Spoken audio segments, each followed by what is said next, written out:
Bonjour à toutes, bonjour à tous, bienvenue. Comme vous le savez, ça n'aura échappé à personne. L'année 2024 est une année riche en événements sportifs. On a en point d'orgue évidemment les Jeux Olympiques d'été et Jeux Paralympiques qui auront lieu ici même à Paris à partir du mois de juillet. On aura tout un tas d'autres événements aussi, tels que le Tour de France, le championnat d'Europe de foot par exemple, et bien d'autres.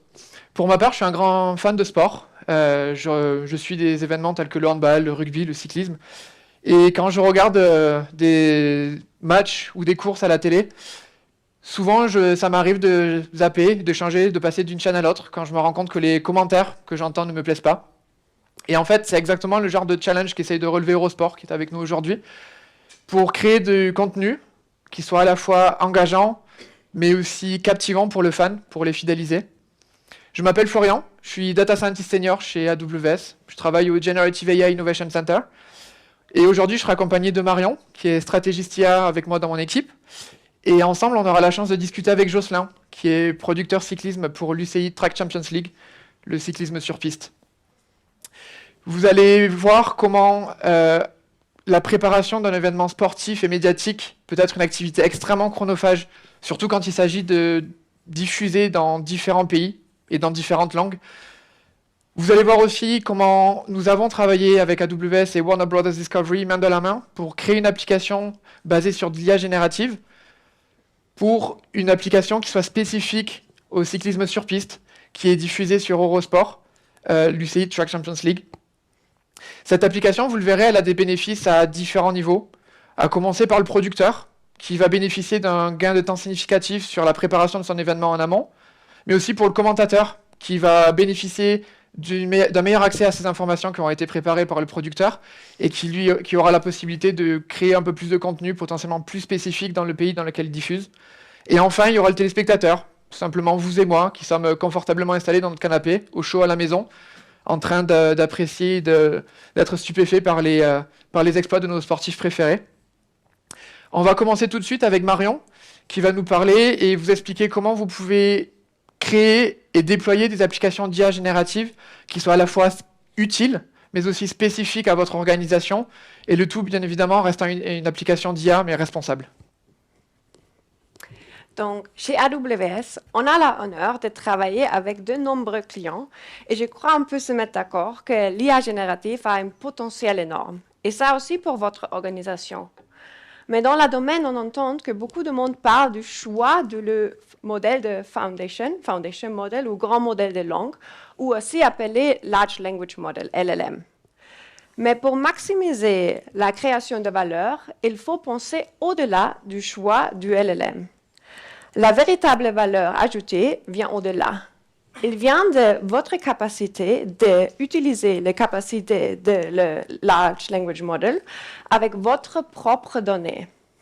Imaginez, vous avez accès à une multitude de données dans votre organisation ainsi qu'une multitude de données externes.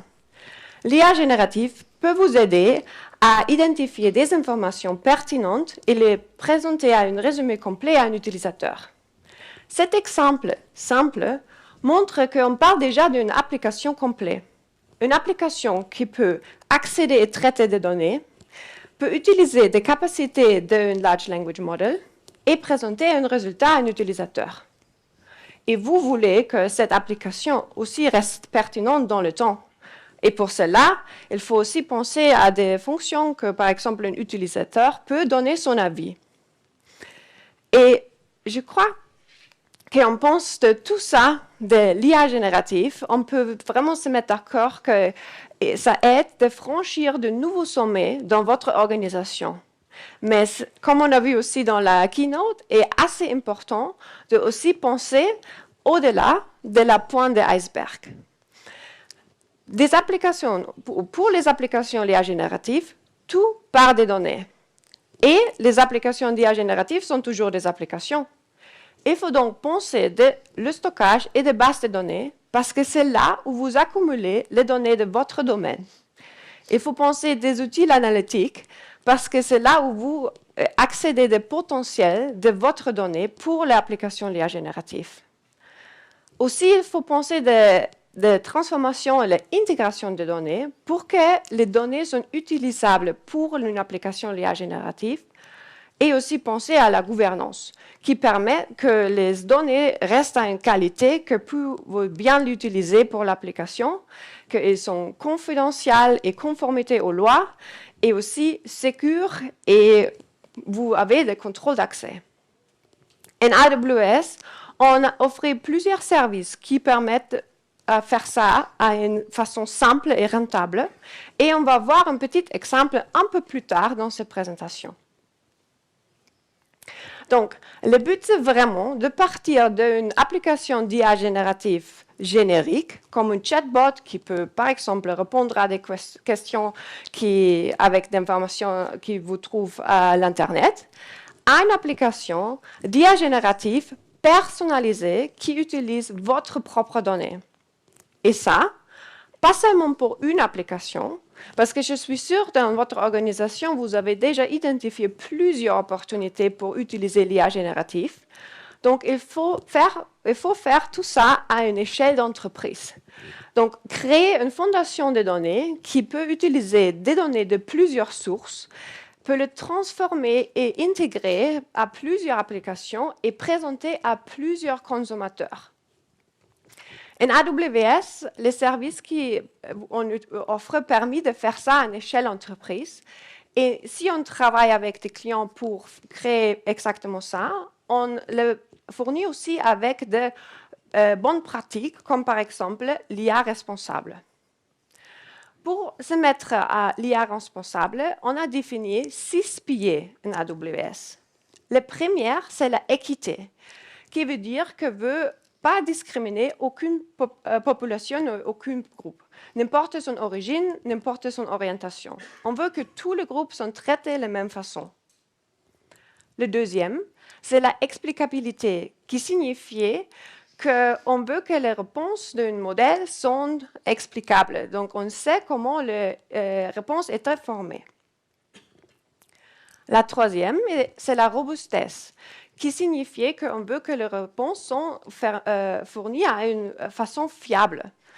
Par exemple, si on demande 2 fois la même question, on veut que 2 fois on reçoit la même réponse. Même si on utilise des différents mots pour la question, ou aussi la réponse est utilisée par différents mots, les informations doivent être les mêmes.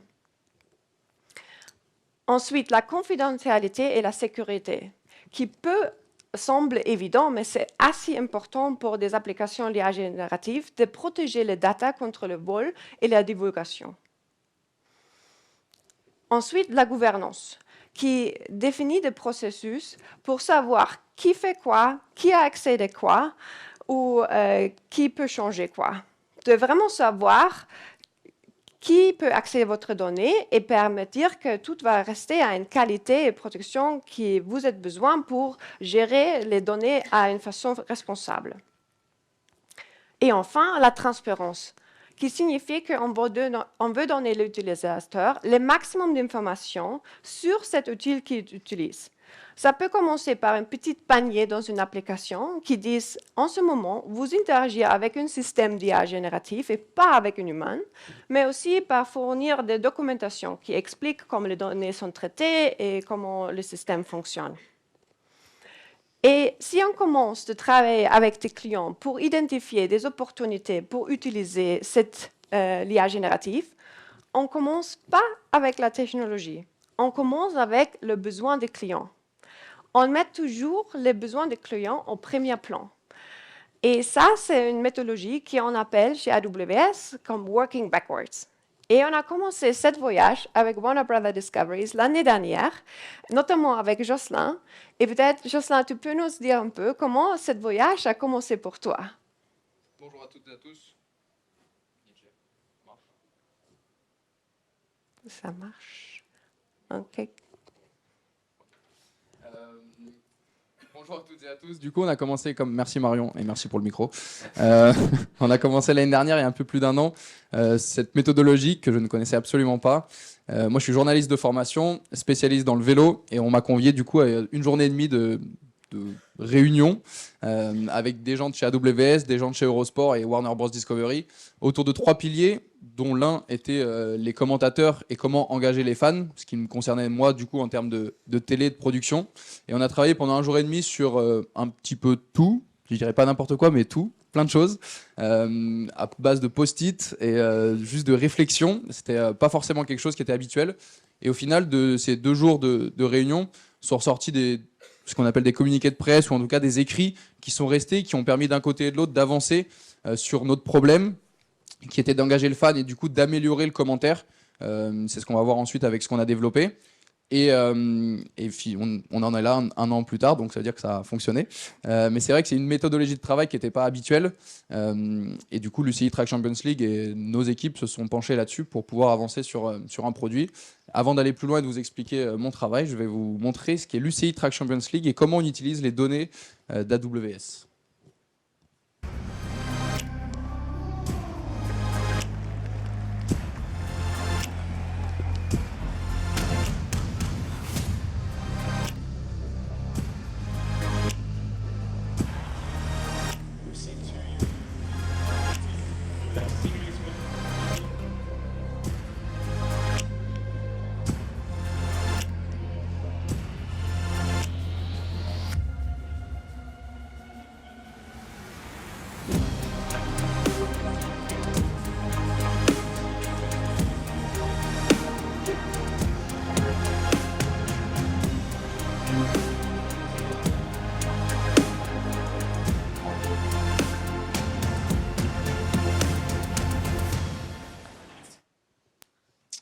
Voilà pour un petit extrait de l'UCI Track Champions League, si vous avez trouvé ça bien. Ça revient l'hiver prochain, notamment à Saint-Quentin-en-Yvelines, à côté de Paris, si vous voulez venir voir dans les tribunes et faire partie de ce public. Plus sérieusement, l'UCI Track Champions League, pour décortiquer un peu le nom, UCI, c'est la Fédération internationale de cyclisme, Union cycliste internationale. Track, c'est le cyclisme sur piste. Et la Champions League, c'est ce que Kylian Mbappé va ramener à Paris dans quelques mois. Plus sérieusement, c'est évidemment les meilleurs cyclistes sur piste qui sont, comme ici indiqué, répartis dans différentes catégories. Ils sont 72 en tout, 36 hommes, 36 femmes. Autant de sprinters que de coureurs d'endurance, dans des formats de compétition assez originaux et réduits. Il y a 4 formats seulement, et ça dure une soirée.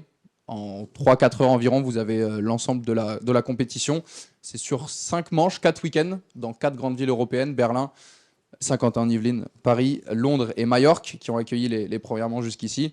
Et en fait, c'est un classement général, donc tous les points comptent, et l'addition des points sur l'ensemble des week-ends offre un vainqueur, 4 vainqueurs en l'occurrence, puisque chaque catégorie a un vainqueur. L'ensemble de tout ça, comme vous avez pu le voir, est évidemment filmé, est diffusé dans 30 pays à travers le monde, dans plus de 20 langues, notamment sur Eurosport, puisqu'on a cette particularité d'être une chaîne pan-européenne et d'avoir 20 langues différentes. C'est là tout le problème, on va dire. Et en tout cas, l'enjeu, c'est de pouvoir avoir un contenu pertinent dans 20 langues, qui est donc chaque commentateur dans chaque langue va avoir des choses à dire à son public. Le rôle des données, vous avez vu rapidement dans la vidéo, beaucoup d'utilisation de données fournies par AWS et mises à disposition du producteur, des commentateurs. Le cyclisme sur piste, c'est un petit peu la Formule 1 du cyclisme. C'est un format très court, très rapide. Et vous le voyez, rien qu'avec le vélo, c'est beaucoup d'aérodynamique, des vélos très chers, qui sont faits pour la performance. Et donc l'idée, c'est qu'avec ces données, on puisse mettre en perspective et apporter du contexte, que ce soit aux téléspectateurs, aux commentateurs et à toutes les personnes, même dans le vélodrome. Vous voyez par exemple, je vais utiliser ce petit outil incroyable ici, il y a des écrans LED en fait, qui permettent de mettre les données en direct pour les gens qui sont dans le public. Et c'est quelque chose qui est unique dans aucune autre compétition de cyclisme sur piste. Vous avez ça. D'habitude, c'est juste des sponsors qui sont là. Et donc l'idée, c'est vraiment que les données puissent mettre en perspective ce que vous venez de voir. Si un coureur qui a gagné, pourquoi il a gagné, à quelle vitesse il est allé, la puissance, le rythme cardiaque et encore plein d'autres données sur lesquelles on travaille chaque année pour améliorer justement cette mise à disposition des données. Raconter et appuyer des histoires. Tous ces athlètes, ils sont 72 sur la Track Champions League, ont une histoire, ils sont là pour une raison, ils sont plus ou moins forts, plus ou moins connus. Et nous, on veut justement expliquer pourquoi ils sont là, expliquer pourquoi ils sont forts. Vous ne le savez pas forcément, les gens dans le vélodrome ne le savent pas forcément. Et c'est justement le sport de niche qu'on essaie de démocratiser. Et ça, on le fait grâce aux données aussi, puisque évidemment, les données racontent des choses. Et c'est à nous de s'appuyer sur ces données pour raconter des histoires. Et ensuite, le dernier point, c'est l'éducation. On estime, je pense que vous serez d'accord, que l'éducation permet aussi aux téléspectateurs et aux fans de venir. Si vous comprenez ce que vous regardez, vous allez forcément apprécier un petit peu plus. Et l'idée, c'est de capter le téléspectateur, de le faire venir et ensuite de le faire rester. Pas toujours évident. Donc, grâce aux données, c'est d'expliquer pourquoi ces champions sont là, pourquoi ils performent, pourquoi c'est difficile également de performer de manche après manche. Donc voilà, on a un nouveau format d'événement, comme je l'expliquais, qui est différent d'habitude, puisque le cyclisme sur piste, c'est plutôt une semaine de compétition, une compétition par jour pendant une semaine, alors que nous, en fait, c'est tout en 4 heures. Donc c'est un petit peu plus difficile. Donc voilà, l'idée, c'est que les données, on les utilise comme ça, en tant que producteur en télé, mais aussi sur les réseaux sociaux, puisque les données, on essaye de mettre des chiffres importants, des choses impressionnantes, aussi des chiffres intéressants sur les réseaux sociaux, sur les communiqués de presse, etc. Et là, vous allez me dire, quel rapport avec l'intelligence artificielle? On y arrive.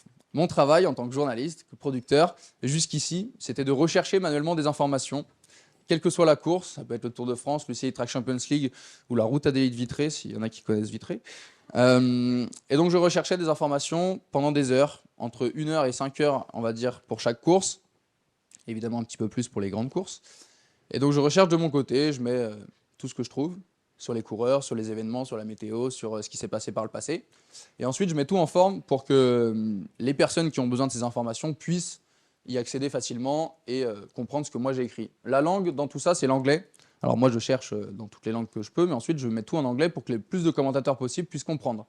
Il faut savoir que nous, les 20 langues à Eurosport, évidemment il y a le français, l'anglais, allemand, italien, espagnol qui sont les langues fortes, mais vous avez aussi du serbe, du hongrois, autre chose, même du japonais à l'époque, quand on avait encore des plateformes au Japon. Donc il faut que tout le monde comprenne ce que moi j'ai voulu chercher. Ensuite, le commentateur de son côté, lui aussi cherchait du contenu, souvent relatif à son pays, ce qui est normal. Donc forcément, si on a une manche de la l'UCI Track Champions League à Paris, Saint-Quentin-en-Yvelines, le commentateur français va s'appuyer sur ce qui s'est passé ici, sur l'environnement, sur ce que lui connaît. Le commentateur à l'autre bout du monde ne va pas forcément avoir la même connaissance de Saint-Quentin-en-Yvelines, donc c'est aussi notre travail de lui apporter ça. Donc il va valider ce contenu, le mettre à jour en fonction de ce qui se passe, et forcément nous, notre volonté, c'est que le terroir, on va dire, en tout cas votre connaissance, vous, de la France, pour le Tour de France ou pour un événement qui est proche de chez vous, tout le monde puisse le partager, qu'on comprenne pourquoi cette région est importante, pourquoi tel château est important, pourquoi telle animation, telle chose est importante. Et ça, on le fait, sauf qu'on ne peut pas le faire sur tout le temps. Il y a 300 jours de courses de vélo par an. Et par exemple, aujourd'hui, il y en a 3 différentes. Une en Belgique, une en Espagne au Pays Basque et une en Pays de la Loire. Difficile du coup pour 50 ou 60 commentateurs à travers l'Europe de tout savoir sur tout. Et donc c'était notre travail de producteur d'essayer au maximum de leur donner des informations. Demain, bientôt en tout cas, l'idée avec l'intelligence artificielle, c'est pouvoir disposer d'un outil, d'un chatbot, avec du coup un outil conversationnel sur lequel moi en tant que producteur, je travaille en début de saison quand j'ai du temps, un peu le temps mort on va dire, les 65 jours où il n'y a pas de vélo sur Eurosport, et de créer une grande base de connaissances. Je mets tout ce que je peux, toutes les questions que moi je me pose tout au long de l'année. Pourquoi ci, pourquoi ça, pourquoi tel coureur, qui est-il, qu'est-ce qui s'est passé l'année dernière, qu'est-ce qui s'est passé il y a 10, 15, 20 ans, et de tout mettre dans une grande base de connaissances. Moi en tant que producteur, quand j'arrive aujourd'hui, le 3 avril, et qu'il y a le Grand Prix de l'Escaut en Belgique, je vais sur cet outil conversationnel et je lui pose des questions. Qu'est-ce qui s'est passé, pourquoi, quand, comment, etc. C'est le même travail que ce que je faisais avant, sauf qu'au lieu d'y passer 1, 2, 3 heures, j'estime environ à 3 fois moins de temps passé, puisqu'en fait, la source sera vérifiée. Quelqu'un, moi en l'occurrence, aura passé déjà du temps pour vérifier et récolter toutes ces informations. Donc, le producteur va gagner du temps à chaque course et chaque producteur va être en mesure d'utiliser cet outil. C'est-à-dire qu'un expert aura fait le travail de base et ensuite plusieurs, parce que évidemment je ne suis pas le seul journaliste à Eurosport, on est une quinzaine environ à travailler sur chaque direct de vélo et donc chaque producteur pourra se connecter et ensuite l'utiliser. Le commentateur, idem, il pourra accéder à cet assistant conversationnel en amont, le jour d'avant, 3 jours avant, etc., quand il veut, et poser lui-même ses questions. Ce qu'il faisait en fait avant sur un moteur de recherche, mais sur le moteur de recherche, vous pouvez tomber sur tout et n'importe quoi. Avoir la vérité, comme avoir l'avis de quelqu'un qui n'est pas forcément vérifié. L'idée donc, c'est que là, il va sur l'assistant, il pose sa question, il a une réponse qui est vérifiée, et qui sera la même réponse, encore une fois, comme on le disait tout à l'heure, quelle que soit la langue. L'espagnol, l'italien et l'allemand vont avoir la même question, ils posent dans leur langue avec leurs mots, mais ils vont avoir la même réponse. Ce qui fait que pour nous, en tant que producteurs, on est sûr que le produit final et que le téléspectateur va entendre la même réponse. Et aujourd'hui, on peut écouter la même course de vélo depuis Paris en plusieurs langues. C'est aussi la beauté d'Eurosport. Si vous n'aimez pas le commentateur français, je respecte mes collègues, et que vous préférez le commentateur anglais, espagnol ou italien, ou même apprendre une langue, c'est intéressant aussi d'apprendre les langues via le sport, vous pouvez changer de langue et de commentateur. Le problème de ça, c'est que si vous voulez une information sur un coureur, peut-être vous n'aurez pas la même. À terme, l'idée, c'est que justement, on puisse avoir une fiabilité de l'information grâce à cet outil. Et aussi, l'utilité, c'est de le faire en direct. Vous ne pouvez pas toujours prévoir qui va gagner, souvent, pas toujours. Et vous pouvez vous retrouver avec un illustre inconnu qui remporte une course sous vos yeux. Vous ne savez pas qui c'est, vous ne savez pas quel est son palmarès, quel âge il a, etc. Vous pouvez aller sur un moteur de recherche, mais dans la rapidité de l'information, vous pouvez tomber sur un mauvais site, un homonyme, c'est arrivé, et vous tromper. L'idée, c'est qu'avec cet outil, vous puissiez taper en quelques secondes la question que vous vous posez et avoir la réponse. C'est arrivé, par exemple, l'exemple de l'UCI Track Champions League. Il y a des coureurs indiens qui avaient 3 dates de naissance différentes sur Internet, entre les biographies officielles, entre des choses, etc. Et on ne savait pas laquelle était la bonne. Nous, on est allé directement demander au coureur et vérifier son passeport. Et il nous a montré le passeport en disant « je suis né tel jour ». Et au moins, notre outil, on a essayé de développer la même chose, moins développé pour l'instant, la vérité était là et tous les commentateurs ont pu se baser sur cette source d'information. Donc voilà, et exemple concret, un coureur français de 20 ans qui s'appelle Thomas Gachignard, qui était échappé sur une course jusqu'à 2 km de l'arrivée, pouvait créer l'exploit. À mon avis, les commentateurs étrangers ne connaissaient pas ce coureur, avec qui j'ai eu la chance de faire du vélo et que je connais très bien, et avec qui j'aurais pu partager de nombreuses informations. Sauf qu'évidemment, eux, ils sont allés juste sur la première page de moteur de recherche et ils ont trouvé ce qu'ils ont trouvé, pas forcément vérifié, alors qu'ils auraient pu poser la question au chatbot. Le chatbot, on en parle, c'est bien. On va vous le montrer. C'est encore mieux. À toi, Florian. Merci, Jocelyn.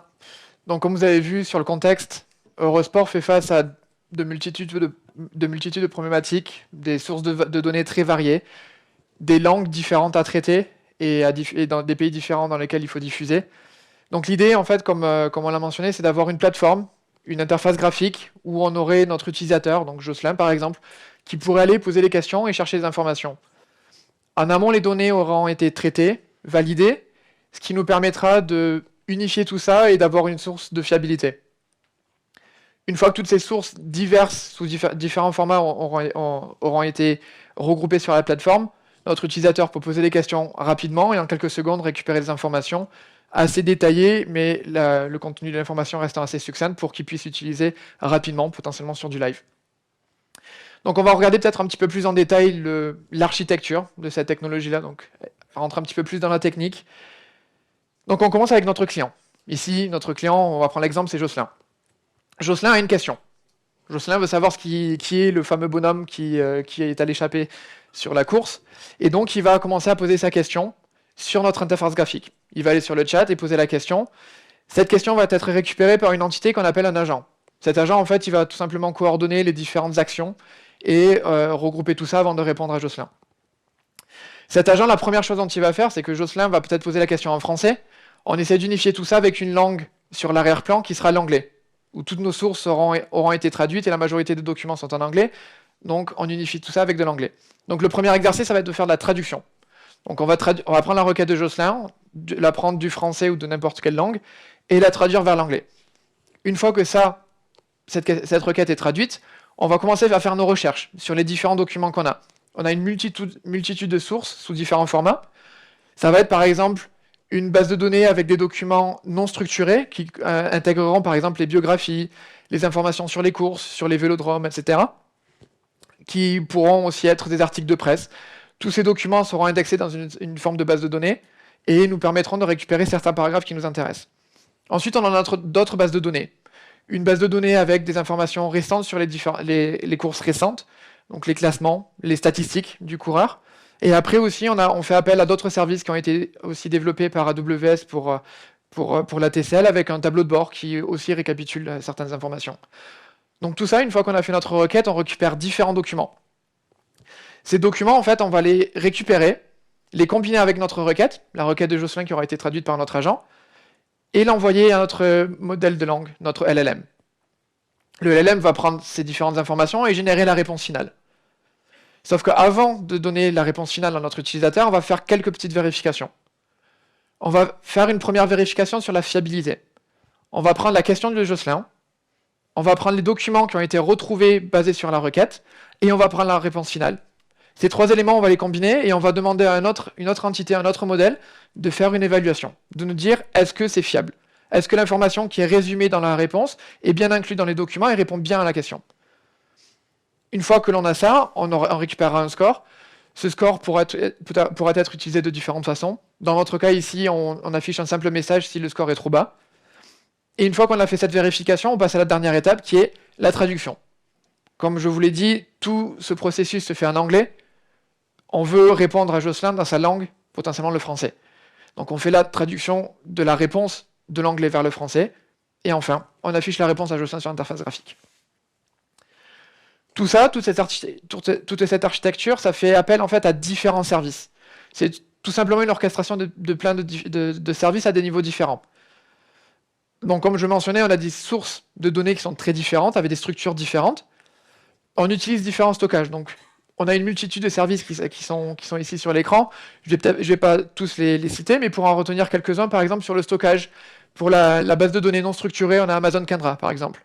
Amazon Kendra qui nous sert à indexer et stocker les données non structurées, donc les documents, les articles de presse, les biographies, etc. Sur l'intégration, le nerf de la guerre, ça va être notre LLM, notre IA générative. Donc pour ça, on utilise Amazon Bedrock, le service AWS dédié à l'IA génératif, qui va nous permettre de générer la réponse finale de l'utilisateur, mais aussi de faire l'évaluation de fiabilité, comme je le mentionnais tout à l'heure. Et enfin, pour sécuriser tout ça, on utilise par exemple Amazon Cognito, qui nous permet d'identifier et d'authentifier les utilisateurs et de restreindre les accès. On ne veut pas que tout le monde ait accès à cette plateforme.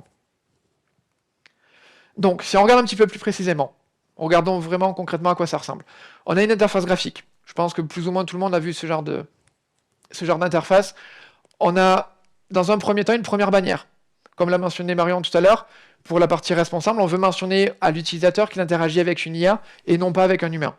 On pose notre question, ici en français, qui est Melvin Landerneau, un pistard, mais on récupère quelques informations, notamment le fait qu'ils ont, avec Grégory Boger, remporté ensemble la médaille de bronze en 2019, si je ne dis pas de bêtises, et on se rend compte ensuite, dans les sources des documents qu'on a récupérés, qu'effectivement la biographie de Grégory Boger apparaît et que Melvin Landerneau apparaît. Ensuite, on a un tableau avec les résultats récents basés sur l'API, donc le tableau de bord que je mentionnais un petit peu plus tôt, et on récupère les résultats récents et quelques statistiques sur l'utilisateur, on y revient juste après.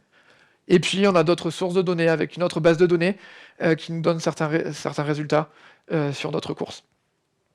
Et enfin, on a l'output faithfulness en anglais. Pour traduire en bon français, ça va être le niveau de fiabilité de la réponse. C'est la petite validation que je mentionnais un petit peu plus tôt. Donc on a notre modèle qui va reprendre toutes les informations, nous donner un score et nous générer un petit paragraphe pour nous dire si le résultat est fiable étant donné la question et les informations retrouvées. Je mentionnais les données, les statistiques des utilisateurs. On a peut-être une petite histoire assez intéressante liée à ça. Si on prend un profil, Matthew Richardson, vous ne le connaissez peut-être pas, c'est un sprinter australien. Il a la particularité de se donner énormément dans les courses, de finir dans un assez mauvais état. Peut-être une petite illustration, une petite vidéo de la façon dont il finit les courses. Je pense qu'on pourra se mettre d'accord qu'il n'était pas bien à ce moment-là. Au point de s'écrouler et de finir dans un piteux état. Je vous rassure, le bonhomme va bien, il est en bonne santé, et c'est un peu sa particularité, il finit les courses généralement comme ça. Il se donne tellement qu'il finit raplapla. Pour la petite anecdote, c'est pas le plus appétissant, mais ce que vous voyez dans la main, c'est un sac à vomi. Donc il a la capacité de se donner vraiment à fond.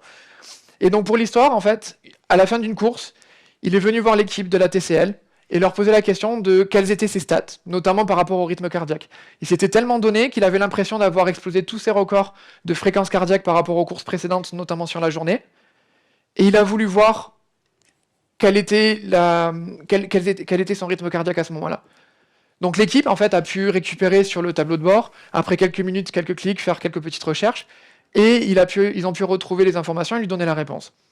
En fait, demain, quand on prend notre outil de chatbot, l'équipe aurait tout simplement pu aller sur notre interface graphique et poser la question en langage naturel. Quel était le rythme cardiaque maximum de Matthew Richardson lors de la finale de sprint en 2023 à Londres? Et on récupère une petite liste avec des informations assez succinctes, et elle nous indique que c'est 204 battements par minute pour la fréquence maximale. Et donc on a aussi en dessous notre petit tableau qui nous liste les statistiques, et on se rend compte effectivement que 204 c'était le maximum pour Londres. Le maximum étant pour Berlin avec 206, mais la réponse était correcte, c'était bien 204. On a évidemment aussi notre petit score de fiabilité, et ici on est sur 8 sur 10. Si on lit un petit peu le paragraphe, en fait le modèle nous explique tout simplement que il y a une forme d'interprétation, d'extrapolation qui a été faite, parce que j'ai posé la question, quelle était la fréquence cardiaque pour la course de sprint à Londres, mais j'ai pas précisé si c'était Londres ou Londres 1, parce que les courses sont différentes, parfois certains noms un petit peu différents. Le modèle a parfaitement répondu à la question, il nous a juste affiché un score de 8 en disant je vais pas mettre 10 parce que c'était pas extrêmement explicite, mais le score est bon et ça a répondu parfaitement à nos attentes. Donc là j'ai posé la question en français. Vous pouvez imaginer interroger dans différentes langues en utilisant la capacité de notre modèle et interroger sur d'autres coureurs, sur d'autres courses, sur d'autres aspects, sur des classements, sur des résultats, différentes listes. Et on a sur l'espagnol notamment. Et on récupère tout ça de façon assez succincte. Donc magnifique, on a différentes langues. Tout ça aussi, il faut le faire de façon responsable. Marion l'a mentionné un petit peu plus tôt, on a nos différents piliers. C'était aussi notre ligne directrice quand on a travaillé avec Jocelyn sur notre cas. On a nos différents piliers et on a essayé de travailler là-dessus. Donc si je regarde sur l'équité, on a bossé là-dessus. Donc ce que vous voyez avec le petit check, c'est ce qui a été fait, et le petit carré, c'est des idées potentielles d'exploration future. Donc on a fait du prompt engineering, ce qu'on appelle. C'est les instructions qu'on donne précises au modèle sur comment se comporter, comment traiter les informations, quel est le format final. Vous avez pu remarquer, c'était des listes avec des points assez succincts. C'était le format qui était demandé. Parce que si un commentateur en direct récupère l'information, il n'a pas envie de lire toute une page, mais juste récupérer l'information rapidement. Il pourrait y avoir d'autres choses à améliorer, évidemment, ajouter des filtres, des garde-fous, etc. En termes d'explicabilité, vous l'avez vu, nous avons les références, les documents qui ont été retrouvés, des tableaux qui nous permettent de vérifier et valider les informations qui ont été résumées et potentiellement d'aller les chercher un petit peu plus loin. C'est un sujet qui évolue, la littérature et la recherche avancent là-dessus, donc l'idée pour le futur, c'est de continuer à suivre l'état de l'art et de potentiellement implémenter de nouvelles méthodologies qui n'existent pas encore aujourd'hui.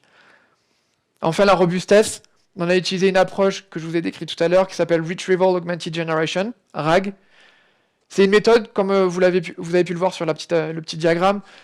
L'idée, c'est de récupérer des documents et d'intégrer ça dans le prompt et de donner ces informations au modèle pour qu'il utilise ces documents en priorité, pour limiter le niveau d'hallucination.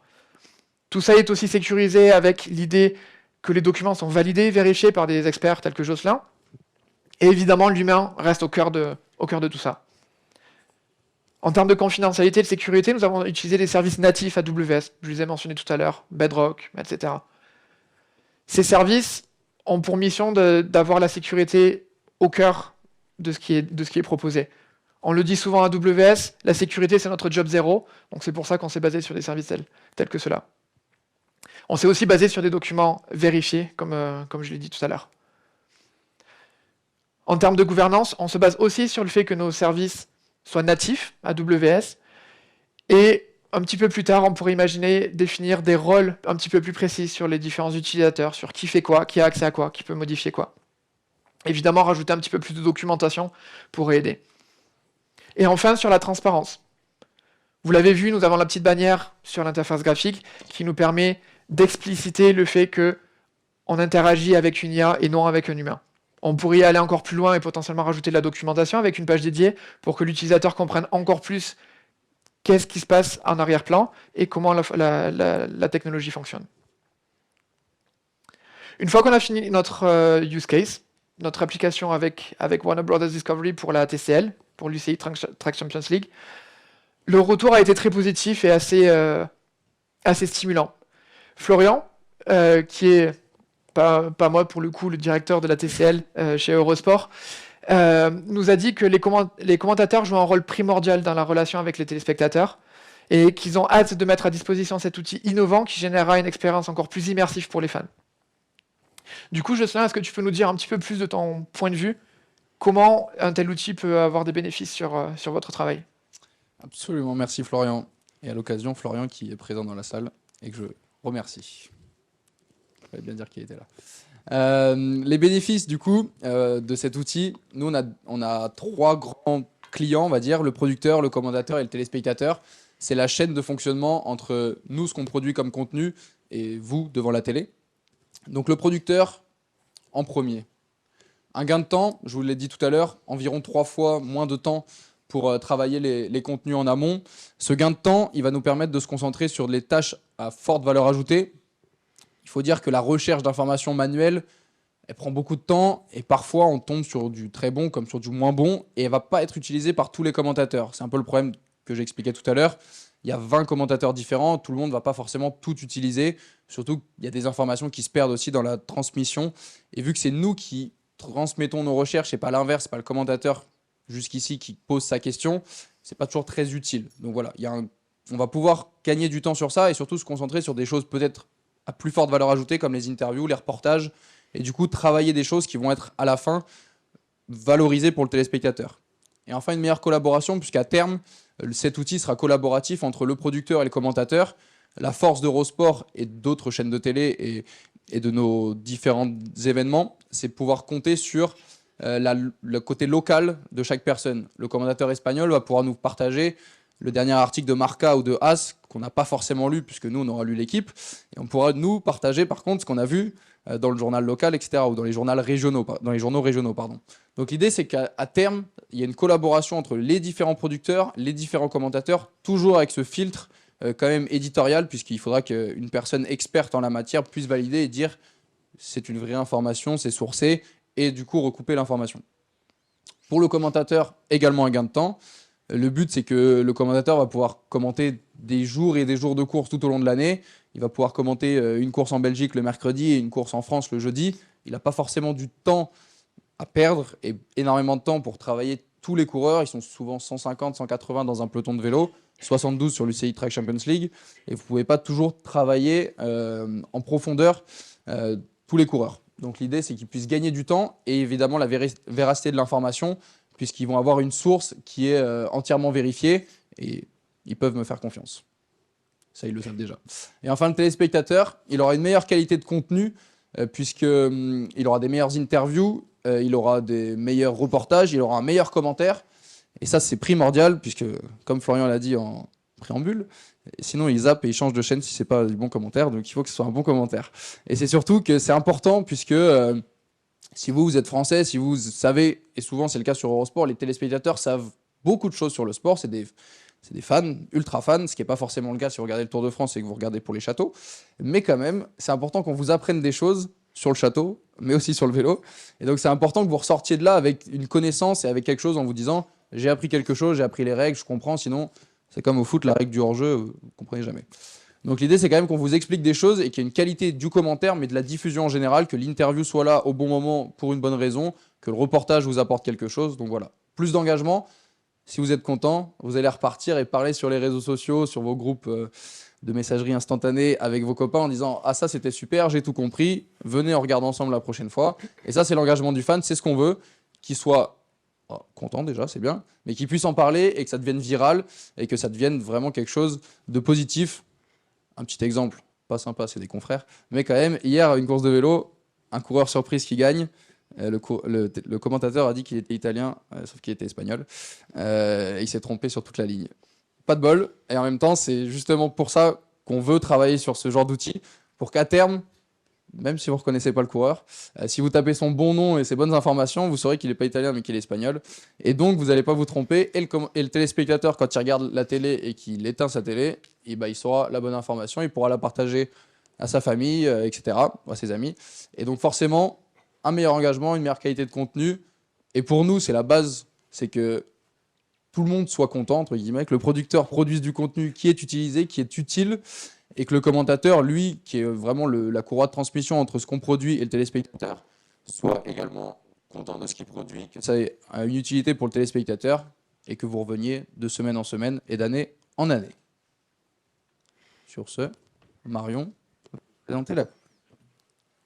Donc, on a vu un exemple comment un voyage d'innovation avec AWS peut vous fournir une utile d'aide à la productivité grâce à l'IA générative.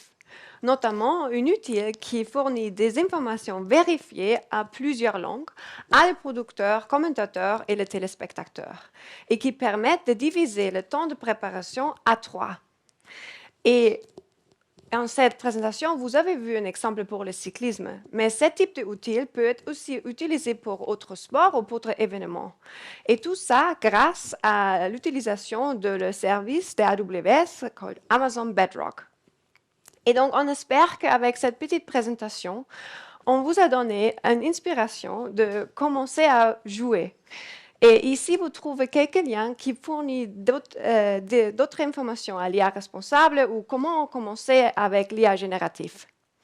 Et avant que je vous souhaite un bon appétit, je serais ravie si vous pourrez nous donner votre avis par cette petite lien de QR et nous dire si vous avez profité de cette présentation. Et voilà, avec ça, je vous remercie et je vous souhaite un bon appétit. Merci.